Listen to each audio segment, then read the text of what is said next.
여러분, 물티슈 진짜 편하죠? 요즘 집에서 편리하고 값도 싸서 필수품이 되어버린 물티슈.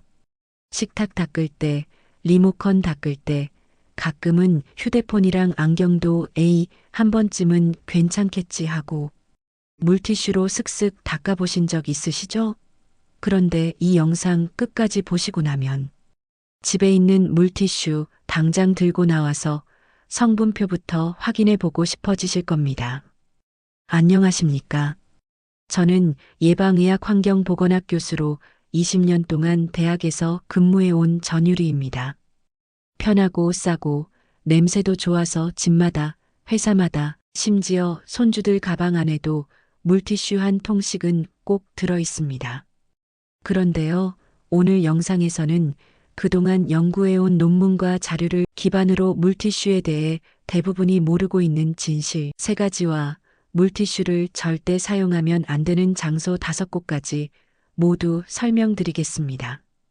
영상 끝까지 보시면 오늘부터 물티슈를 쓰는 습관이 완전히 달라지실 수 있을 겁니다. 영상이 좋으셨다면 구독, 좋아요 꼭 부탁드립니다. 물티슈의 진실 1번째입니다. 여러분은 물티슈가 종이라고 생각하셨나요? 아니면 플라스틱이라고 생각하셨나요? 많은 분들이 티슈라는 이름 때문에 물티슈도 화장지처럼 천연 펄프로 만든 종이일 거라고 자연스럽게 믿고 계십니다. 실제로 우리나라에서 성인을 대상으로 조사했을 때 응답자의 거의 절반이 물티슈 재질이 종이다라고 답한 결과도 있을 정도입니다. 그런데 제가 참고하는 연구 자료들을 보면 시판되는 일회용 물티슈의 대부분은 종이가 아니라 폴리에스터라는 플라스틱 섬유에 레이온 같은 재생 섬유를 섞어서 만든 합성 섬유 원단입니다.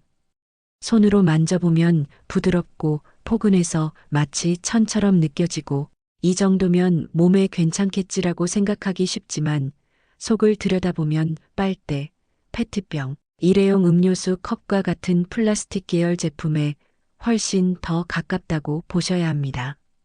플라스틱은 자연 속에서 금세 사라지지 않습니다. 짧게는 수십 년, 길게는 수백 년에 걸쳐 조금씩 잘게 부서지면서 미세 플라스틱으로 변해갑니다. 환경보건 분야 논문들을 살펴보면 물티슈가 사용되고 버려지는 과정에서 떨어져 나오는 아주 미세한 섬유 조각, 미세 플라스틱과 마이크로파이버가 하수와 함께 강과 바다로 흘러들어가 새로운 오염원이 되고 있다고 여러 차례 경고하고 있습니다. 결국 우리가 편하니까 하고 아무 생각 없이 한 장, 2장 쓰는 물티슈가 물고기와 조개, 몸속으로 들어갔다가 다시 그 생선과 해산물이 우리 식탁에 올라오는 겁니다. 2번째 진실은 바로 변기입니다. 혹시 이런 생각 한 번이라도 해보신 적 있으신가요? 티슈처럼 얇으니까 변기에 버려도 괜찮겠지.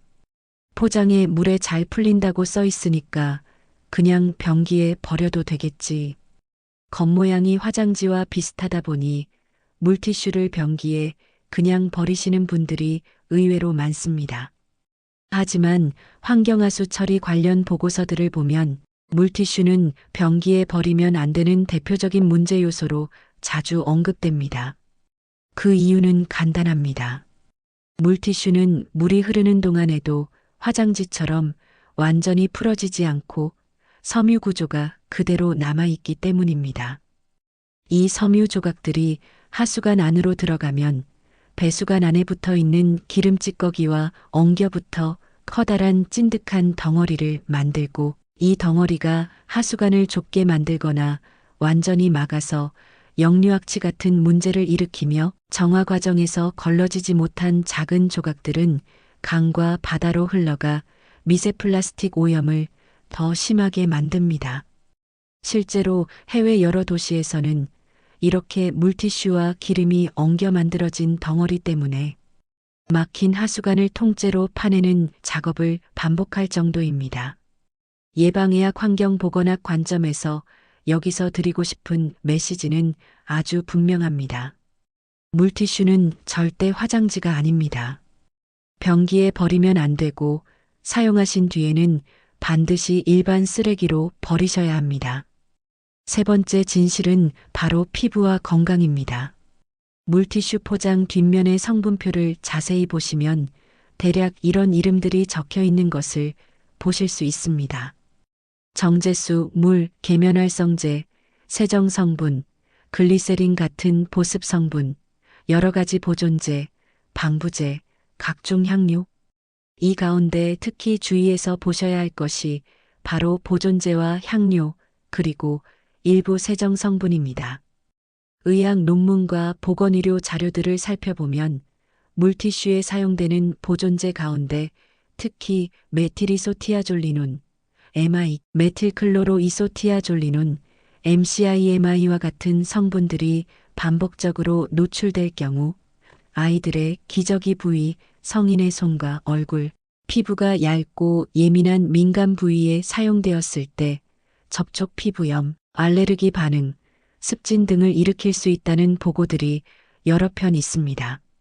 정리해서 말씀드리면 나이가 들면서 피부가 얇고 약해진 시니어, 당뇨혈관 질환 등으로 상처 회복이 느린 분, 원래 아토피나 알레르기 병력이 있는 분에게는 물티슈를 아무 생각 없이 습관처럼 자주 쓰고 넓은 부위에 계속 사용하는 것이 겉으로는 편리해 보여도 우리에게는 좋지 않다는 의미입니다.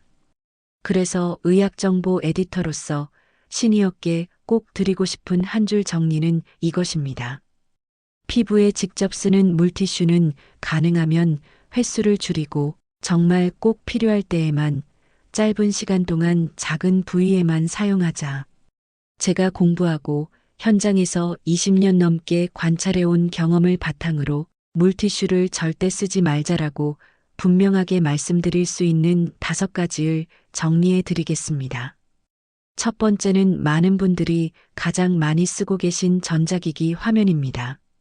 식당에서 소파에 앉아서 휴대폰 액정에 지문과 얼룩이 잔뜩 묻어 있으면 물티슈로 한번 쓱 닦고 싶어지실 때가 많으실 겁니다. 하지만 주요 전자기기 제조사들의 공식 안내를 보시면 화면은 반드시 부드러운 마른 천, 특히 극세사 천으로 닦으라고 권장하고 있고 세제, 알코올, 향료가 들어간 제품은 화면 표면의 코팅을 손상시킬 위험이 있다고 명시하고 있습니다. 물티슈에는 보통 세정 성분, 보존제, 향료 등이 함께 섞여 있기 때문에 처음 닦을 때는 깨끗해 보이더라도 시간이 지나면서 지문 오염 방지 코팅이 서서히 닳고 눈에 잘 보이지 않는 미세한 스크래치가 생기고 빛이 퍼져 보이는 빛 반사가 심해질 수 있습니다. 특히 60에서 70대 이후에는 이런 빛 번짐과 반사가 눈의 피로, 두통, 시야 불편으로 바로 이어질 수 있습니다. 따라서 전자기기 화면 관리 원칙은 아주 간단합니다. 물티슈로 화면 닦기 금지. 극세사 천과 전용 화면 클리너 사용 권장. 이렇게 기억해 두시면 전자기기 수명과 눈 건강을 동시에 지킬 수 있습니다. 두 번째는 가죽 제품입니다. 가죽은 적당한 유분이 있어야만 표면이 부드럽고 색이 고르게 유지되고 오래 사용해도 질감이 살아 있습니다. 그런데 물티슈 속 세정 성분은 이 가죽의 유분을 계속 빼앗아가는 역할을 합니다.